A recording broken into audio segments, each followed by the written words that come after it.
Hello, my name is Gary, and I was raised in the Western United States, so I'm a native English speaker. I hope that you will enjoy this YouTube channel.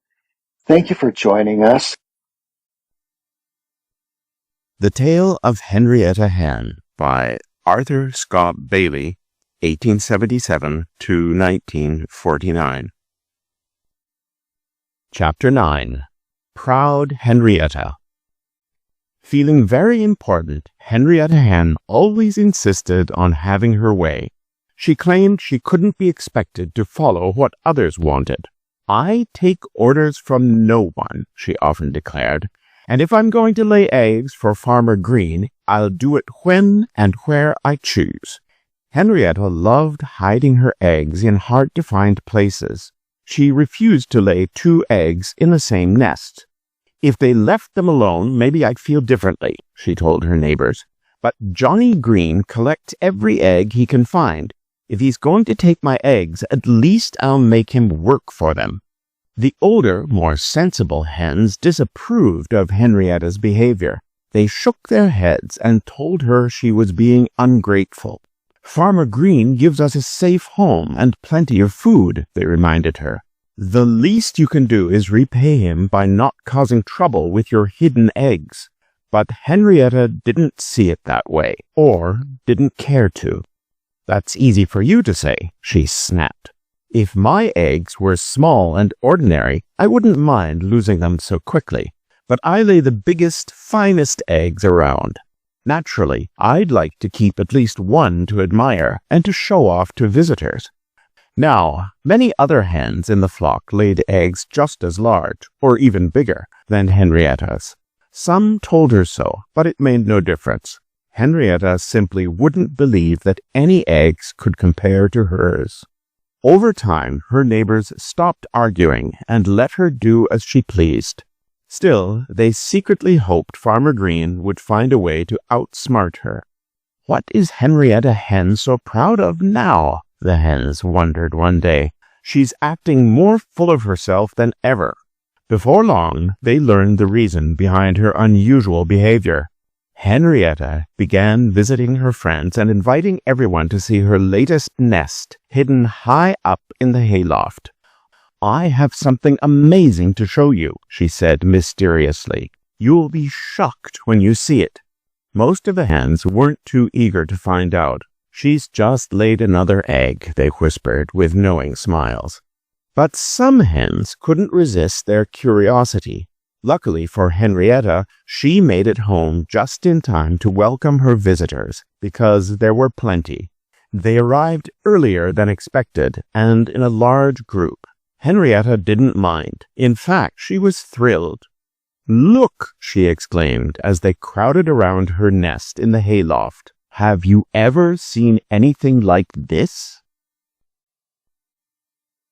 Chapter 10. The Big White Egg. When Henrietta Hen's visitors crowded around her nest in the hayloft, they expected to see something extraordinary.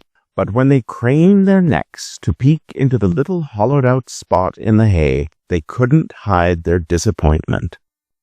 Their lack of excitement didn't go unnoticed by Henrietta, who looked quite unhappy. "I thought you'd be amazed by this egg," she said, trying to sound proud. "I'm sure you've never seen a bigger or whiter egg than this one."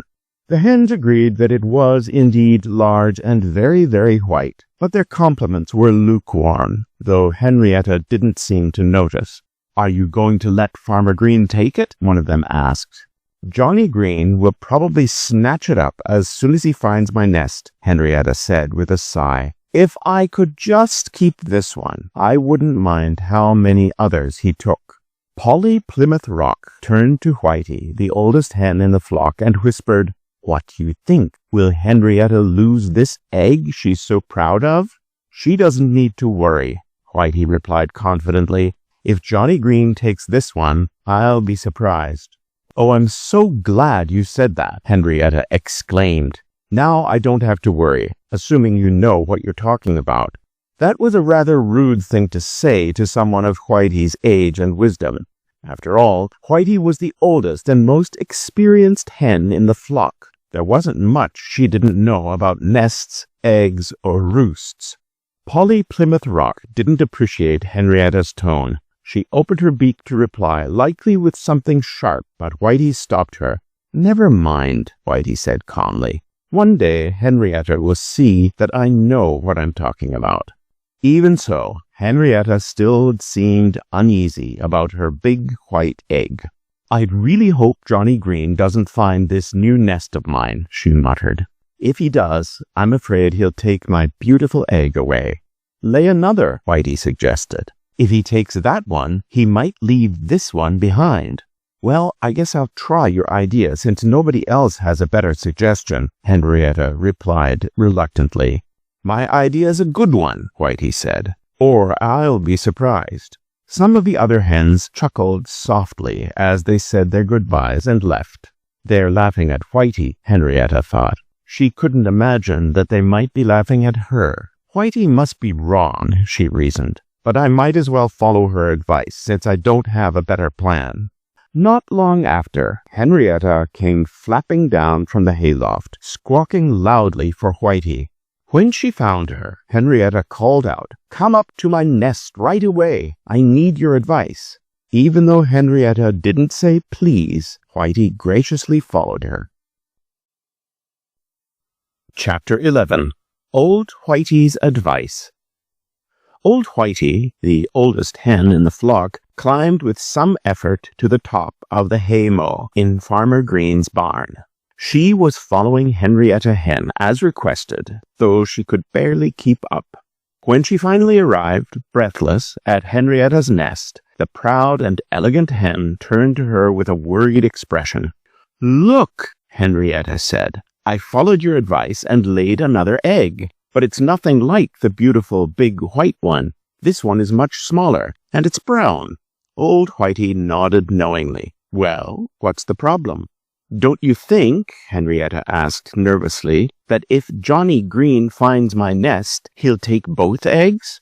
"No, I don't," Old Whitey replied bluntly. "Then he's sure to take the big white one," Henrietta wailed. "No, he won't," Old Whitey said confidently. "If he does, I'll be very surprised." Henrietta found that hard to believe. "That boy would never take a small egg and leave a big one," she insisted. "Just wait and see," Old Whitey advised. Though she doubted Old Whitey's wisdom, Henrietta decided to wait. The next morning, to her astonishment, Johnny Green climbed up the haymow, found her nest, and took the small brown egg, putting it in his hat. He didn't even touch the big white one, not even to inspect it. Perched on a beam above, Henrietta watched breathlessly. As soon as he left, she flapped down to the barn floor and clucked loudly at Old Whitey. "What is it now?" Old Whitey asked, peeking into the barn. "You were right," Henrietta cried. "He took the small one and left the big one." "There, you see," Old Whitey said with a knowing smile. "I told you Johnny Green wouldn't take the big egg. If you keep laying small eggs in that same nest, you'll find he'll leave the big one alone." Henrietta's face lit up. "How wonderful!" she exclaimed. "I've grown so fond of that big egg. I love just looking at it. But now I'm worried about something else. What if the big egg gets broken?" "Don't worry about that," Old Whitey assured her. "I'm almost afraid to sit on my nest," Henrietta admitted. "What if the shell is too thin?" Old Whitey chuckled. "Let me know if it breaks," she said before waddling off. "I'll be very careful," Henrietta called after her. Chapter 12. Playing Tricks. Now, the hen known as Old Whitey had a reputation for being a bit of a gossip. She wasted no time heading straight to the farmyard to spread the word about what had happened, what Henrietta Hen had said to her, and what she'd said in return. The entire flock had a good laugh over the whole thing. To Henrietta Hen's delight, her neighbors became deeply curious about the extraordinary white egg. They bombarded her with questions about it. Most of all, they never missed a chance to ask whether she'd been unfortunate enough to crack the shell. But everything changed the day Henrietta got on Polly Plymouth Rock's bad side. That's when the truth came out. Polly Plymouth Rock scoffed. "If you had any sense, Henrietta, you'd stop making such a fuss over a fake egg." "Fake egg?" Henrietta squawked. "What on earth are you talking about?" "That so-called special egg you're so proud of," Polly snapped. "It's not even real. Johnny Green put it in your nest to trick you into staying there and laying eggs. You've been so careful not to break it, and if you tried, you'd see it's as solid as a rock." Henrietta Hen was stunned. "I laid that egg myself," she screeched. "You think you did, but you didn't," Polly retorted. "Johnny Green swapped one of your real eggs for that fake one, and everyone on the farm, except you, knows it." Henrietta didn't wait to hear another word. Squawking loudly, she dashed into the barn and rushed straight to her nest. One sharp peck at the big white egg confirmed Polly's claim. It wasn't a real egg at all. As Henrietta stared at it, she couldn't believe she'd been fooled. The shiny surface and unnatural look should have been obvious to her from the start. "Johnny Green played a cruel trick on me," Henrietta cackled angrily. "Well, two can play that game. He can keep his silly fake egg, but he won't find any of my lovely brown eggs with it. I'll make my nest somewhere he'll never find it, no matter how hard he searches." With that, she stormed out of the haymow. While wandering into the carriage shed, she spotted an old straw hat of Johnny Green's sitting upside down on a high shelf. With a triumphant chuckle, Henrietta fluttered up to it. Then, with great satisfaction, she laid a perfect brown egg right in the hat. "There," she cackled. "This is the safest spot on the whole farm. Johnny hasn't touched this hat since last summer." Chapter 13. Two in the Garden. Jimmy Rabbit was happily nibbling on one of Farmer Green's cabbages, completely unaware that anyone else was in the garden. So he was startled when a sharp voice suddenly cried, "Get out of our garden!" Jimmy Rabbit jumped, but didn't go far. He quickly realized it was only Henrietta Hen speaking to him. "Why should I get out of the garden?" Jimmy Rabbit asked calmly. "I should have said Farmer Green's garden," Henrietta Hen corrected herself. "Thanks for the warning," Jimmy Rabbit said with a grin, "but I don't think I need to leave just yet, unless old Spot is sniffing around. Doesn't seem like there's any danger." "You don't get it," Henrietta snapped. "I'm telling you to leave the garden." "You're telling me?" Jimmy Rabbit said, pretending to be surprised. "Yes," Henrietta insisted, "and I'd like to know when you plan to listen to me." "That's easy," Jimmy Rabbit replied. "I'll leave as soon as I finish my lunch." He spoke with such cheerful politeness that it only seemed to irritate Henrietta more. "I don't see your lunch basket," she said, glancing around suspiciously. "No," he admitted. "I meant to bring one. I was planning to carry a cabbage home with me." "You have no right to take one of Farmer Green's cabbages," Henrietta huffed. "I'm not taking any," Jimmy Rabbit explained. "But you were nibbling on one when I spotted you," Henrietta shot back. "Was I?" he asked, pretending to be shocked. "Are you sure you weren't pecking at a cabbage leaf yourself?" The truth was, Henrietta had come to the garden for the very same reason, to sneak a bite of cabbage. She wasn't any better than Jimmy Rabbit, but she refused to see herself as in the wrong. "You're being disrespectful," she scolded, her tone as stern as possible. "Farmer Green grows these cabbages for his family, not for us." "Well then," Jimmy Rabbit said with a mischievous smile, "I'll just make myself at home here." Turning his back on Henrietta, he resumed nibbling on a cabbage leaf. Henrietta Hen felt completely powerless. Nothing she said seemed to bother the intruder. In fact, he was enjoying his meal so much that it made her hungry just watching him. Before long, she couldn't resist joining him. "Ah," Jimmy Rabbit said between bites, "I see you're making yourself at home, too." Henrietta tried to look dignified as she pecked at the cabbage, pretending it wasn't anything special. In truth, she'd been dreaming of tasting Farmer Green's cabbages for ages, and this was her first successful trip through the garden fence. "One has to eat something," she muttered dismissively. Jimmy Rabbit gave her a sly smile. "By the way," he said suddenly, "did you ever hear that eating too much cabbage can give you long ears?" Chapter 14. Ears, Short or Long. Henrietta Hen's heart began to race. She dropped a piece of cabbage from her beak as if it had burned her, even though she was usually very particular about her table manners. "Goodness!" she exclaimed to Jimmy Rabbit, who was happily munching on a cabbage in Farmer Green's garden. "You scared me." Jimmy had just asked her a bizarre question. "Did you ever hear that eating too much cabbage can give you long ears?" Henrietta Hen didn't want long ears. She was certain they would ruin her appearance. Jimmy Rabbit didn't get a chance to say more. Though he hadn't finished his lunch, he suddenly bolted from the garden. Old dog Spot was barking just beyond the fence, and Jimmy wasn't one to stick around when Spot was near. When Spot bounded into the cabbage patch moments later, Henrietta called out to him. "What is it?" Spot asked impatiently. "I'm in a hurry. I don't have time to stop."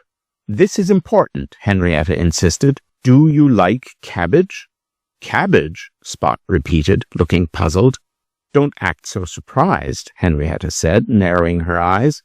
"You didn't rush into the garden for no reason. I have a feeling you came here to eat Farmer Green's cabbages." "What makes you think that?" Spot asked. "You have long ears," Henrietta said firmly. "Nonsense," Spot barked. "What you eat doesn't affect your ears. It's ridiculous." "Are you sure?" Henrietta pressed. "I've never eaten cabbage in my life," Spot replied. Henrietta still couldn't shake her worry. "Well," she said, "maybe if you had eaten it, your ears would be twice as long by now." Spot shook his head. "I don't think so," he muttered. "There's only one way to know for sure," Henrietta announced. "Eat a lot of cabbage, all you can, and let's see if your ears start growing." But Spot flatly refused. He said he was perfectly happy with his ears the way they were. "What?" Henrietta exclaimed. "You wouldn't eat cabbage to do a lady a favor?" Spot apologized, but stood firm. He didn't like cabbage. "How can you be sure if you've never tried it?" Henrietta asked.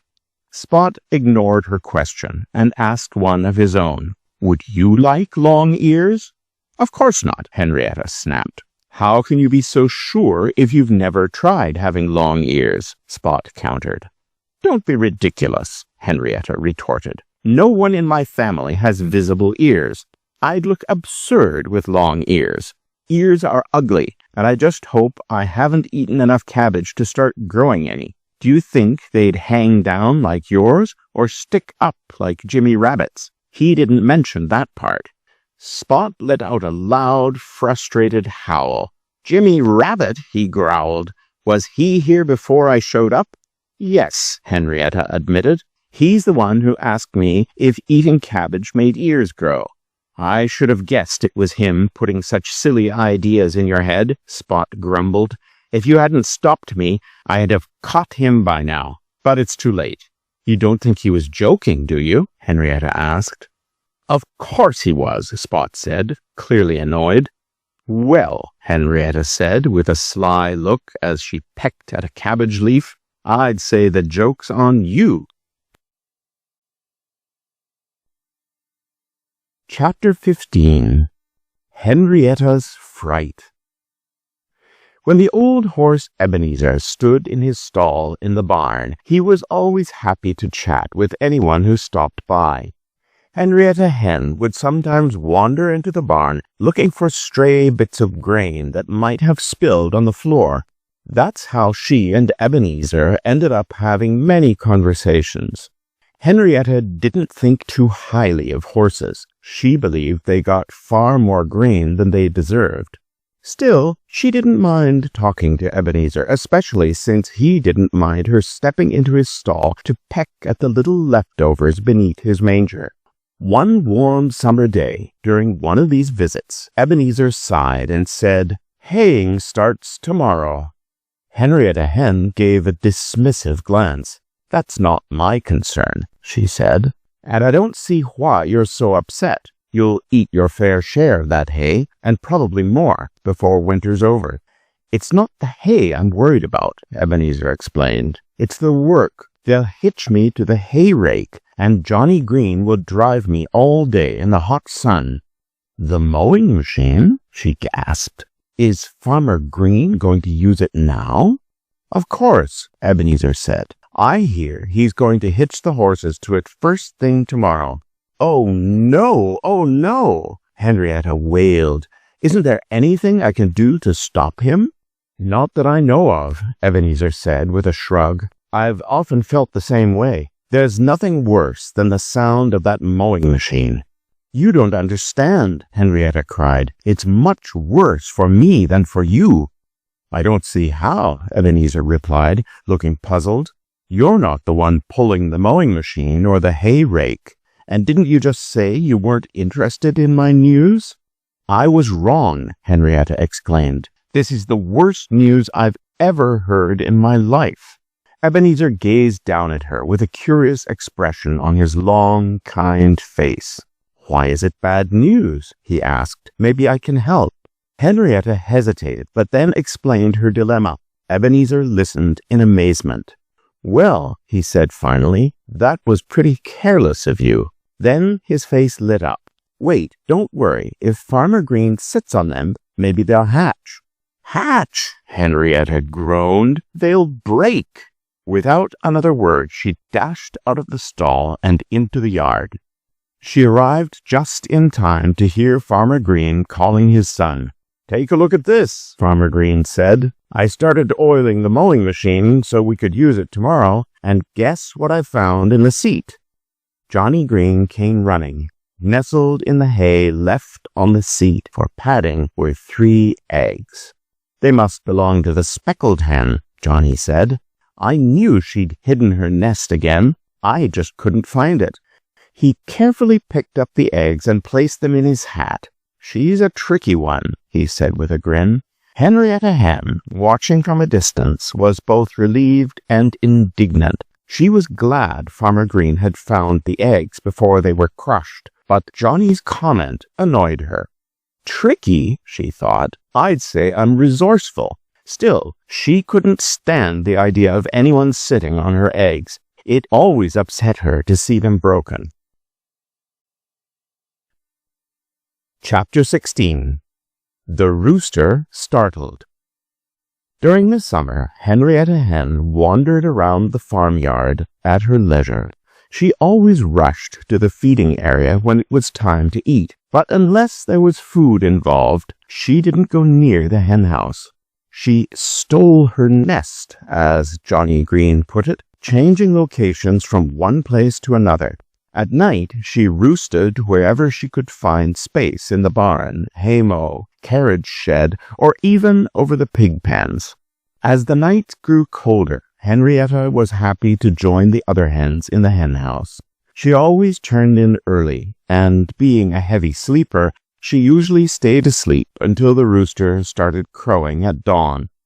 Occasionally, one of the more restless hens would think she heard a fox prowling around and would wake up the whole group with her squawking. Such interruptions bothered Henrietta. Once the flock settled back down, she'd likely dream that Fatty Coon was in the henhouse, waking up with a loud squawk and causing more commotion. Luckily, these disturbances weren't frequent. Most nights, the henhouse remained quiet, and Henrietta would dream of pleasant things like cracked corn, cabbage leaves, or bone meal. When she woke up, she wasn't always sure if the rooster's crowing was the start of her day or if she had already eaten her breakfast in her dreams.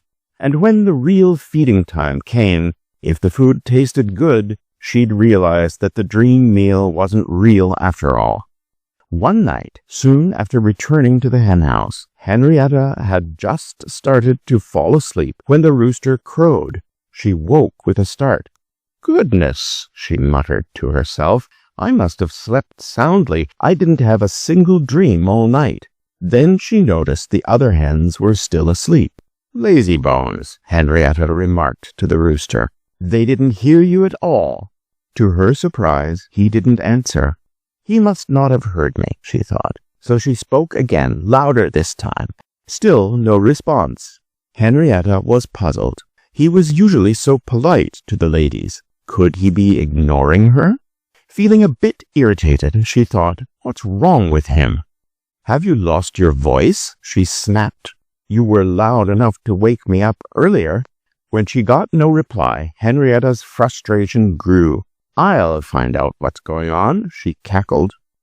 Throwing herself off her perch in the dark, she jumped to the one across from her, where she knew the rooster usually slept.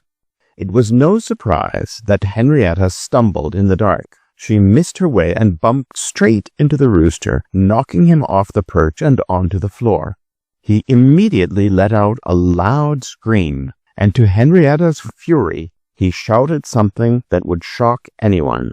"A skunk is after me," he cried.